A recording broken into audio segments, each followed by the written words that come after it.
Amis colombophiles, c'est Jo. Comme d'habitude, j'espère que vous allez bien et que tout se passe pour le mieux pour vous ainsi qu'à vos proches. Voilà quelques news avec une petite vidéo donc aujourd'hui. J'espère que votre début de saison se passe bien. Pour ma part, j'ai fait mon premier concours la semaine dernière sur une distance de 130 km. Je ne veux pas dire que c'est super ou que c'est pas bien, c'est moyen. C'est moyen, le résultat il est toujours pas sorti. On a plusieurs pigeons qui arrivent ensemble. Je pense peut-être une quarantaine ou 45 qui arrivent en même temps. Voilà. Maintenant, on ne connaît pas du tout les vitesses des uns et des autres. Donc ça va être une grosse surprise. Est-ce que c'est bien, est-ce que c'est pas bien? I don't know. On verra bien. Dans tous les cas, l'erreur que j'ai commise dans ma préparation avant le premier concours donc du week-end passé, c'est d'avoir lâché le week-end d'avant, le dimanche d'avant à 93 km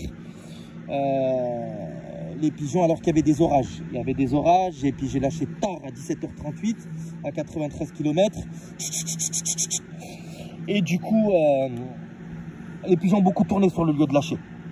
Voilà, on a été déposer notre pigeon pour le championnat du monde parce que c'est 45 minutes qui volent les mâles. On a été déposer notre pigeon pour le championnat du monde. On est sélectionné pour le championnat. Je suis sélectionné pour le championnat du monde à Mira au Portugal. Donc on a envoyé une belle petite femelle. J'espère qu'elle est bien arrivée et j'espère qu'elle représentera.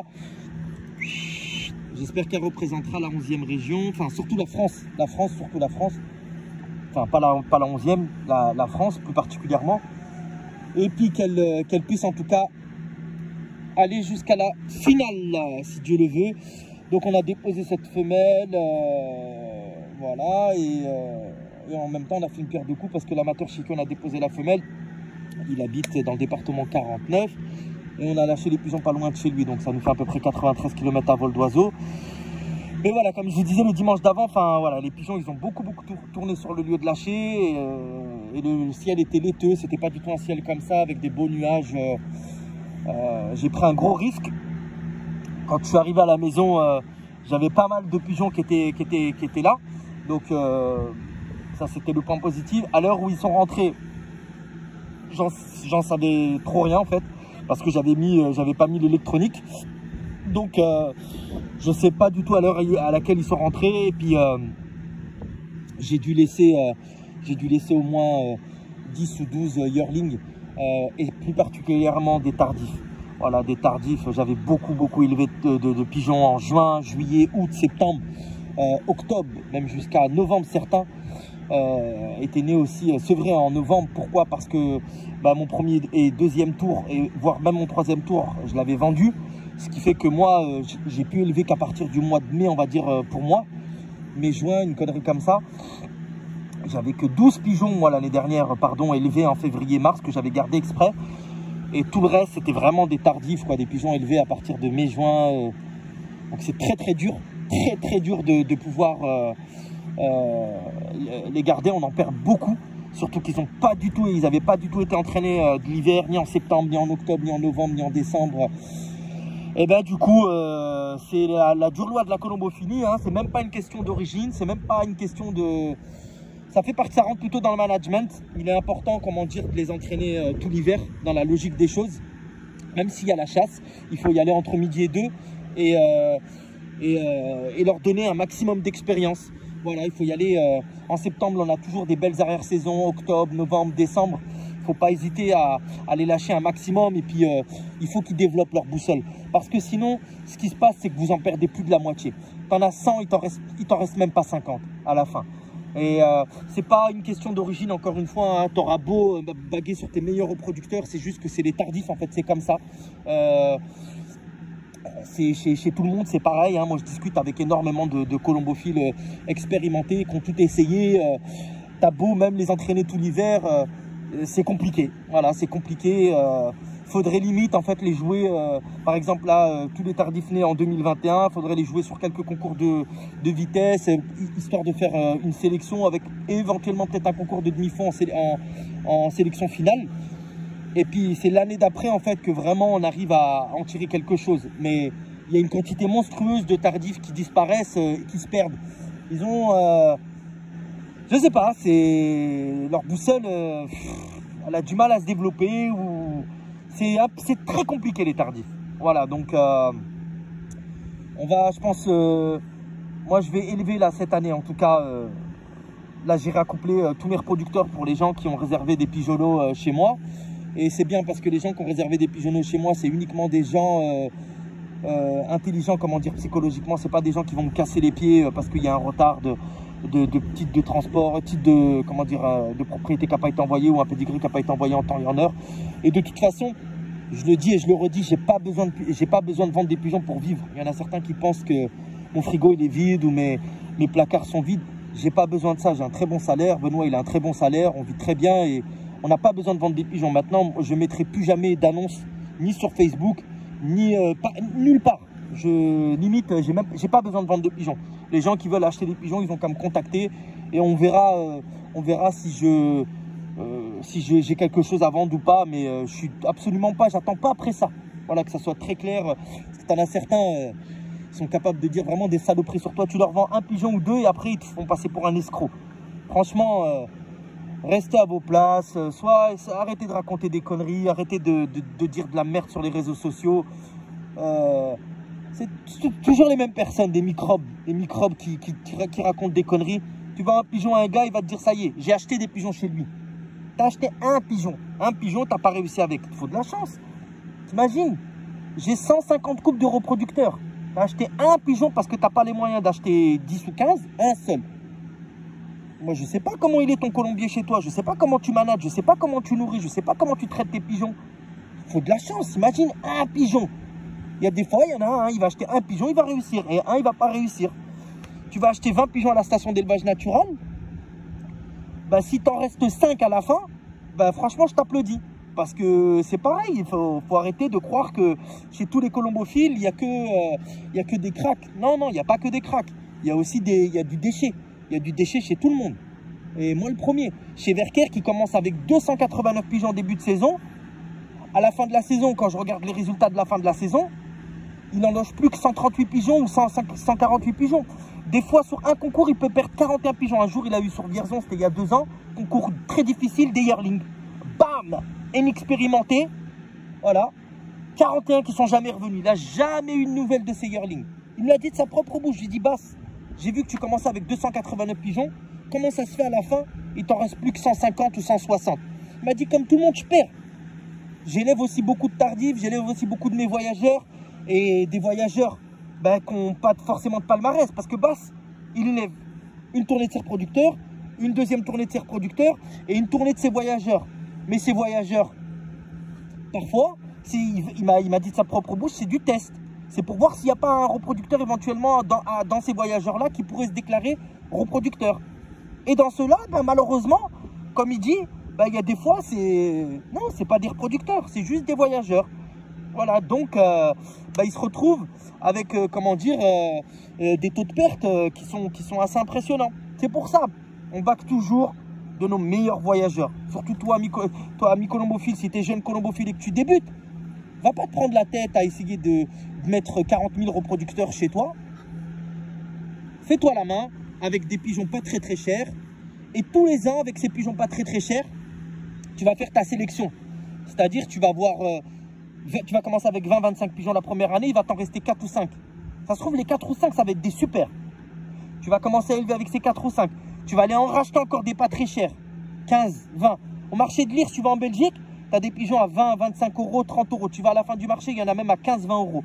Station d'élevage naturel, pareil. Mais bon, après, voilà, on y va ou on n'y va pas, la station d'élevage naturel. Tu fais ta sélection, des dons. Des gars, des fois sympas, il y a des vieux briscards qui aident les jeunes colombophiles aussi. Moi, le premier, un jeune colombophile qui vient de débuter, qui n'a pas de moyens financiers, je lui donne des pigeons. Je ne veux pas lui dire, je te les vends, je te les donne. Pas de problème.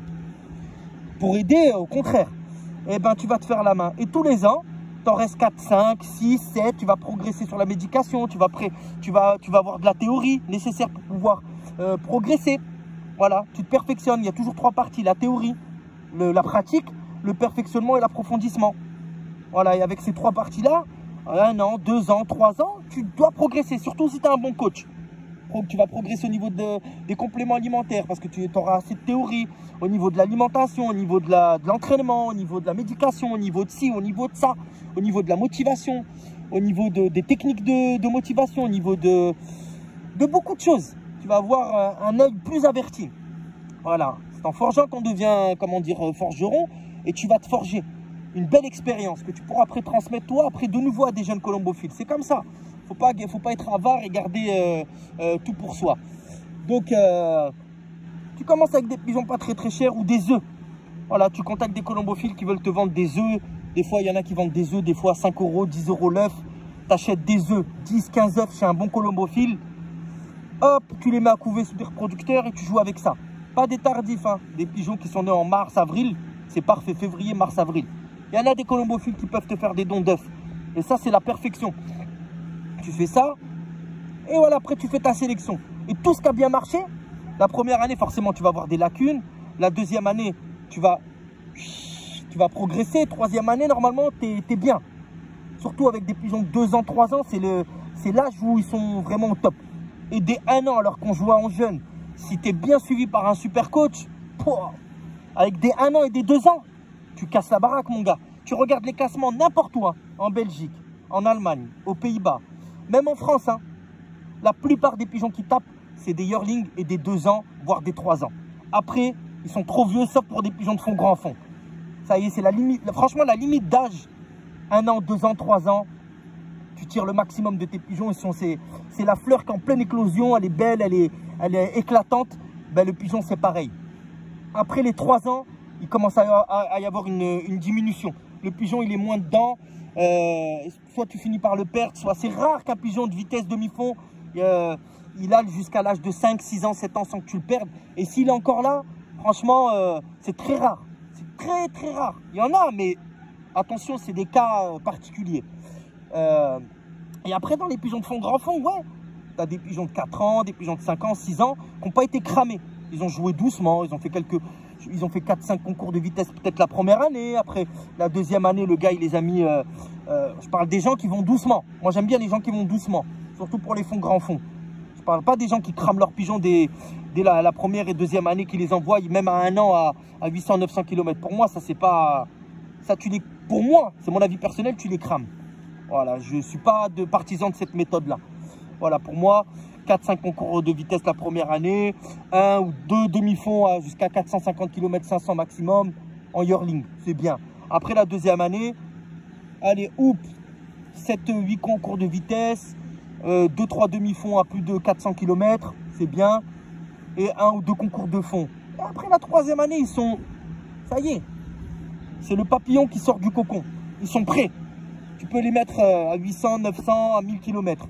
Mais des pigeons de 2 ans, surtout s'ils n'ont pas été joués en jeune, ils ont très peu d'expérience en yearling. T'as pratiquement aucune chance. C'est très rare d'avoir des pigeons. Les Hollandais, ils jouent pas comme ça. Les Hollandais, ils jouent en jeune, à fond, jusqu'à au moins 500 km. Ils ont des yearlings. Quand ils arrivent en yearling, ils sont expérimentés, leurs pigeonneaux. Vous voyez ce que je veux dire? Et après, ils font pas mal de concours de vitesse. Ils leur font faire au moins 4-5 concours de demi-fond. Comme ça, les pigeons, quand ils arrivent à 3 ans, ils ont beaucoup d'expérience. Ils ont combien de kilomètres pris? Ou kilomètres paniers? Ils en ont plein. Donc, ils sont habitués, en fait. Mais nous, déjà, si on ne joue pas en jeune, ou on joue très peu en yearling, il faut y aller crescendo, doucement, mais sûrement. Bon, allez, voilà, amis colombophiles. C'était juste une petite vidéo comme ça d'un quart d'heure. Je vais aller lâcher un autre groupe de mâles qui, eux, je les lâche un peu plus tard parce que j'ai encore des difficultés avec ce groupe-là. J'avais déjà parlé de ça sur des directs. Et j'ai tout essayé avec ces pigeons-là. Vaccination, de la fumée pour les voies respiratoires, pour tout. Traitement au Baytril, Enrox, Matrix, ils ont eu tout. J'ai 44 pigeons bloqués déjà depuis le mois de novembre. Les femelles se sont bien retapées, mais pas les mâles. Malheureusement, voilà, j'ai des pigeons qui servent à rien. Donc je suis obligé de les lâcher toujours après. Et ils volent 10 minutes, un quart d'heure. Donc là, je sais pas, il va falloir que je prenne une décision parce que ça me prend 2 compartiments là-bas pour rien. Et puis, soit il va falloir que je les tue, soit il va falloir que je les entraîne Et puis ce qui restera, restera. Donc voilà, voilà. En bref, je vous dis à bientôt pour une prochaine vidéo. Prenez bien soin de vous. Moi, je pense que mes mâles, ils sont à 1 heure de volée. Ils ont bien récupéré de leur catastrophe d'il y a 15 jours, ce que je disais en début de semaine, en début de vidéo là, les 93 km dans les orages là. Ils ont fait fougère 130 km. On va dire que c'était moyen, mais normalement ça devrait, là, cette semaine, demain, ça devrait être mieux encore, la volée. Et jeudi, ça devrait être mieux. Et puis vendredi, ils vont pas voler. On les enloge vendredi pour relâcher samedi à 186 km à vol d'oiseau pour moi. Et j'espère que le 186 km, il va mieux se passer que le 130 km. Voilà, on est qu'en début de saison, il y a beaucoup de concours. Et ça reste qu'une passion, on va pas se rendre malade, on va pas se stresser. Voilà, on travaille avec les pigeons, on leur donne ce qu'il faut sur la nourriture, ce qu'il faut sur le grain, ce qu'il faut dans l'eau. Voilà, on essaye d'être vigilant au niveau de la volée quotidienne. Là, ils ont le Skydancer. Là, ils sont à 1 heure d'entraînement, donc c'est bien. Ils ont fait des belles choses. Ils sont partis, on a certains qui sont partis. Ils ont fait des petites traînées, quelques petits saltos. J'aime bien quand ils font des espèces de saltos, ils remontent, ils redescendent. Donc voilà, on va pas forcer. 1 heure, c'est très bien. Demain, je pense que ça sera mieux. Et je vous dis en tout cas à bientôt pour une prochaine vidéo. C'était Joe. Prenez bien soin de vous. Ciao, ciao.